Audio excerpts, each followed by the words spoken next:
राजकुमार सिद्धार्थ एक सुखी जीवन व्यतीत किया करते थे और उनके पास वह सब कुछ था जो एक राजकुमार के पास होना चाहिए, जैसे कि भव्य महल, स्वादिष्ट भोजन और मनोरंजन के अनगिनत साधन। लेकिन राजकुमार सिद्धार्थ के भीतर एक गहरी बेचैनी थी।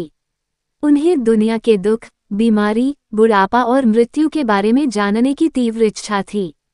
एक दिन राजकुमार सिद्धार्थ महल से बाहर निकलने का अवसर पाकर उन्होंने पहली बार दुख, बीमारी, बुढ़ापे और मृत्यु का साक्षात्कार किया।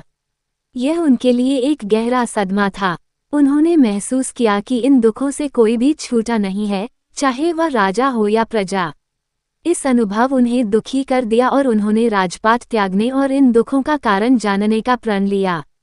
उन्होंने वैभवपूर्ण जीवन छोड़ दिया और एक साधारण साधु का जीवन अपना लिया। राजकुमार सिद्धार्थ ने कई वर्षों तक उन्होंने विभिन्न शिक्षकों से ज्ञान प्राप्त किया और कठोर तपस्या की। उन्होंने गहरे ध्यान में बैठकर जीवन के रहस्यों को समझने का प्रयास किया।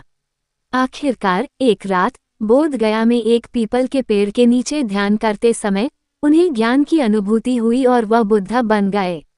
बुद्धत्व को प्राप्त करने के बाद उन्होंने अपना शेष जीवन दूसरों को दुखों से मुक्ति का मार्ग सिखाने में लगा दिया। उन्होंने 4 आर्य सत्य और अष्टांगिक मार्ग की शिक्षा दी, जो दुख से मुक्ति का मार्ग प्रशस्त करते हैं।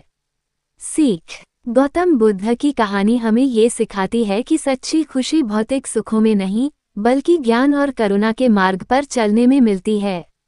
वे हमें ये भी याद दिलाते हैं कि कठिन परिश्रम, दृढ़ संकल्प और सहानुभूति के माध्यम से हम अपने जीवन में किसी भी लक्ष्य को प्राप्त कर सकते हैं।